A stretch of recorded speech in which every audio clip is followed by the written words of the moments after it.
ഒരു മുംബൈയിലെ അലീനയും എൽസമ്മയും കണ്ടുമുട്ടുന്നൊരു കാഴ്ചയാണ് പ്രിയ കൂട്ടുകാരെ നമുക്ക് ഇനി കാണാനായിട്ട് സാധിക്കുക.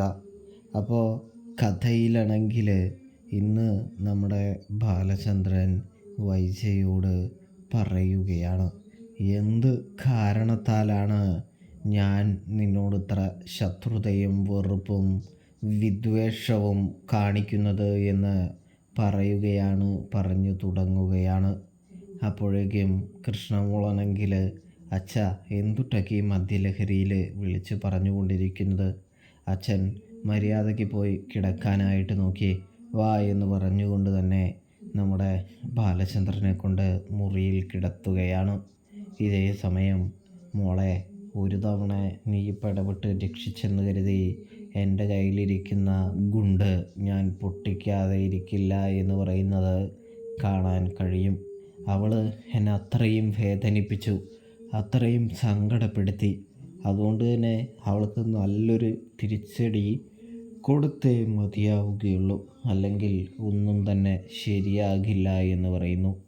അവളെപ്പോലെ ഒരു കള്ളിയെ ഇനിയും എൻ്റെ ജീവിതത്തിൽ കൂടെ കൂട്ടാനായിട്ട് ഞാൻ ആഗ്രഹിക്കുന്നില്ല എന്ന് പറയുന്നു.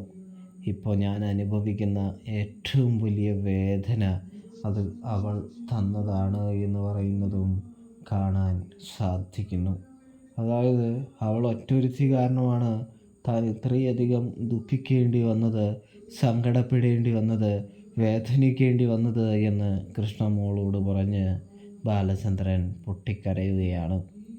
അപ്പോഴാണെങ്കിൽ നമ്മുടെ കൃഷ്ണമോള് പറയുന്നുണ്ട്, അതായത് അച്ഛനൊന്നുകൊണ്ടും വിഷമിക്കാതിരിക്കുക, നമുക്ക് എല്ലാത്തിനും പരിഹാരം ചെയ്യാമെന്നേ. പരിഹാരം കണ്ടെത്താനായിട്ട് ഇങ്ങനെ മദ്യപിക്കുന്നത് ശരിയാണെന്ന് അച്ഛന് തോന്നുന്നുണ്ടോ എന്ന് ചോദിക്കുന്നു.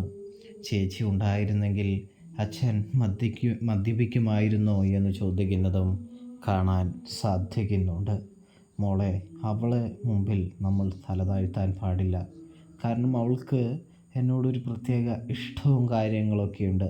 എൻ്റെ കാര്യങ്ങളോടൊരു പ്രത്യേക സ്നേഹമുണ്ട്, ഒരു പരിഗണനയുണ്ട്. അതുകൊണ്ട് തന്നെയാണ് ഞാൻ അവളെ വേദനിപ്പിക്കാത്തത് എന്ന് പറയുന്നു. കൂടാതെ സ്നേഹം കിട്ടാതെ എന്നിൽ നിന്ന് ഒരുപാട് സ്നേഹം കിട്ടിയപ്പോഴുള്ളൊരു സ്നേഹവും അവൾക്കുണ്ട് എന്ന് നമ്മുടെ ബാലചന്ദ്രൻ പറഞ്ഞു വയ്ക്കുന്നു. അതൊക്കെ ശരിയാണ്, പക്ഷേ ചേച്ചിയോടുള്ള ഇഷ്ടവും ചേച്ചി ഉള്ളപ്പോൾ മരിയും അച്ഛൻ ഇനിയും മുന്നോട്ട് പോകണമെന്ന് പറയുന്നു. യാതൊരു കുഴിയിലും വീഴാതെ, യാതൊരു പ്രതിസന്ധിയിലും മുട്ടുമടക്കാതെ അച്ഛൻ പോകുന്നത് കാണാനാണ് എനിക്ക് ഇഷ്ടമെന്ന് പറയുന്നത് കാണാൻ സാധിക്കും.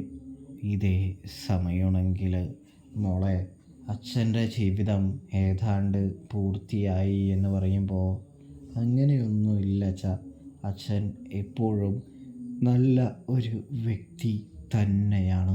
കൂടാതെ തന്നെ അച്ഛൻ്റെ മനസ്സിൽ ഒരുപാട് നന്മയുമുണ്ട്, സ്നേഹവുമുണ്ട്. അച്ഛനത് അലീന ചേച്ചി പറയുന്നത് പോലെ മനസ്സിലാക്കിയാൽ മതി, തിരിച്ചറിഞ്ഞാൽ മതി. ഈ പ്രശ്നങ്ങളെല്ലാം മറികടക്കാനുള്ള ഊർജം അച്ഛന് ലഭിക്കുമെന്ന് പറയുന്നത് കാണാനായിട്ട് സാധിക്കും. ഇതേ സമയമാണെങ്കിൽ നമ്മുടെ ബാലചന്ദ്രനാണെങ്കിൽ പറയാണ്, മോളെ, ഇതൊക്കെ നിനക്ക് എവിടെ നിന്ന് കിട്ടി? കൃത്യം നീ അലീനയെപ്പോലെ സംസാരിക്കുന്നുണ്ടല്ലോ എന്ന് പറയുമ്പോൾ, ചേച്ചി എനിക്ക് അച്ഛനിങ്ങനെ പോകുന്നു ചേച്ചിക്ക് അറിയാവുന്നത് കൊണ്ട് തന്നെ നിയന്ത്രിക്കാനായിട്ട് ഒരു കോച്ചിങ് ക്ലാസ് തന്നിട്ടുണ്ട് എന്ന് പറയുന്നത് കാണാൻ സാധിക്കുന്നുണ്ട്. ഇതേ സമയമാണെങ്കിൽ നമ്മുടെ ബാലചന്ദ്രൻ ചിരിക്കുകയും തുടർന്ന് വീഴാനായിട്ട് പോവുകയും ചെയ്യുന്നു. അപ്പോഴാണെങ്കിൽ കൃഷ്ണമോള് ബാലചന്ദ്രനെ താങ്ങി പിടിച്ച് കിടത്തുകയാണ് എന്ന് കാണാനായിട്ട് കഴിയും.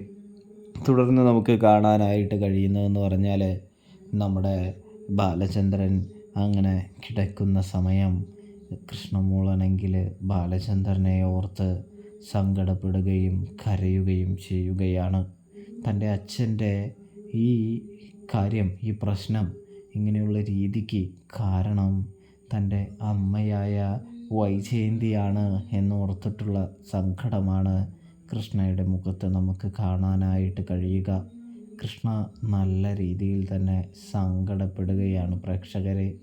തുടർന്നാണെങ്കിൽ കൃഷ്ണയുടെ അടുത്ത് ബാലചന്ദ്രൻ മദ്യലഹരിയിൽ ഓരോന്നിങ്ങനെ പറഞ്ഞുകൊണ്ടേ ഇരിക്കുന്നുണ്ട്. അതൊക്കെ കേൾക്കുമ്പോൾ കൃഷ്ണയുടെ കണ്ണിൽ നിന്നും കണ്ണുനീർ വീഴുന്നൊരു കാഴ്ച കാണാൻ സാധിക്കും. അതിനെല്ലാം പുറമെ നമുക്ക് കാണാൻ കഴിയുന്നത് എന്ന് പറഞ്ഞാൽ നമ്മുടെ അലീനയും കൂടാതെ എൽസമ്മയും കണ്ടുമുട്ടാനായിട്ട് പോവുകയാണ് എന്ന് കാണാൻ കഴിയും പ്രേക്ഷകരെ. അതായത് നമ്മുടെ അലീനയാണെങ്കിൽ സ്റ്റാലിൻ്റെ കൂടെയുള്ള വിവരമൊക്കെ എൽസമ്മ നേരത്തെ റീത്തയിൽ നിന്നും അറിഞ്ഞിട്ടുണ്ടായിരിക്കുമല്ലോ. അതുകൊണ്ട് തന്നെ എൽസമ്മയാണെങ്കിൽ എന്ത് ചെയ്യുന്നുണ്ട്, നമ്മുടെ റീത്തയും കൂട്ടി സ്റ്റാലിൻ്റെ ഭവനത്തിലേക്ക് വന്നെത്തുകയാണ് എന്ന് കാണാൻ കഴിയും. വരുന്ന ഉദ്ദേശമൊക്കെ ഏതാണ്ട് എല്ലാവർക്കും അറിയാമല്ലോ. നമ്മൾ നമ്മുടെ എപ്പിസോഡിൽ പറഞ്ഞിട്ടുണ്ടായിരുന്നു എൽസമ്മ എന്തിനാണ് വരുന്നതെന്ന്. സ്വത്തിന് വേണ്ടിയാകാം, അല്ലെങ്കിൽ അലീനയെ പുറത്താക്കാൻ വേണ്ടിയാകാം. ഇത് രണ്ടും സംഭവിക്കാവുന്നതാണ്. കാരണം റീത്തയാണ് നമ്മുടെ എൽസമ്മയെ വഴിതെറ്റിക്കുന്നത് എന്ന് കാണാൻ കഴിയുന്നുണ്ട്. എൽസമ്മയ്ക്ക് റീത്താമ്മ പറയുന്നതാണ് വേദവാക്യം എന്ന് പറയുന്നതും കാണാൻ സാധിക്കുന്നു. തുടർന്ന് നമുക്ക് കാണാൻ കഴിയുന്നത് എന്ന് പറഞ്ഞാൽ നമ്മുടെ എൽസമ്മ സ്റ്റാലിയുമായിട്ട് സംസാരിക്കുകയാണ്, കൊമ്പ് കോർക്കുകയാണ് എന്ന് കാണാം. അപ്പോൾ സ്റ്റാലി പറയുന്നുണ്ട്, ദേ എൻ്റെ എൽസമ്മേ, നീ ആവശ്യമില്ലാതെ എന്നോട് കൊമ്പ് കോർക്കാനൊന്നും വരണ്ട. നീ അങ്ങനെ എന്തിനെങ്കിലും വന്നാൽ നീ തന്നെ പരാജയപ്പെടുകയുള്ളൂ. നിൻ്റെയൊക്കെ വാക്ക് കേട്ട്, എന്നെ ഉപേക്ഷിച്ച് പോയി നിൻ്റെയൊക്കെ വാക്ക് കേട്ട് എന്നെ തേടി വന്ന എൻ്റെ മോളെ ഒഴിവാക്കാൻ കണ്ണിച്ചോരയില്ലാത്തവനല്ല ഞാൻ എന്ന് പറയുന്നത് കാണാം. പിന്നെ സ്വത്തൊക്കെ നീ അങ്ങോട്ട് മറന്നേക്ക്. നിങ്ങൾക്ക് മാസം ഒരുപാട് പൈസ ഞാൻ തരുന്നുണ്ടല്ലോ, അത് മാത്രം മതി. ഇനി സ്വത്തും കാര്യങ്ങളൊന്നും അന്വേഷിച്ച് എൻ്റെ വീട്ടിലേക്ക് വരണ്ട. ഞാൻ കഷ്ടപ്പെട്ടുണ്ടാക്കിയ സ്വത്ത് നിനക്ക് തരണോ ആർക്ക് കൊടുക്കണോ എന്നൊക്കെ ഞാനാണ് തീരുമാനിക്കുന്നത് എന്ന് സ്റ്റാൻലി പറയുകയാണ് എന്ന് കാണാൻ കഴിയും. ഒടുവിൽ അലീനയെ കാണാനായിട്ട് എൽസമ്മ അലീനയുടെ മുറിയിൽ കടന്നു ചെല്ലുകയാണ് എന്നും കാണാൻ സാധിക്കുന്നുണ്ട് പ്രേക്ഷകരെ, പ്രിയ കൂട്ടുകാരെ. അപ്പോൾ റിവ്യൂവും കാര്യങ്ങളും ഇഷ്ടപ്പെട്ടാൽ ചാനൽ മറക്കാതെ ഒന്ന് സബ്സ്ക്രൈബ്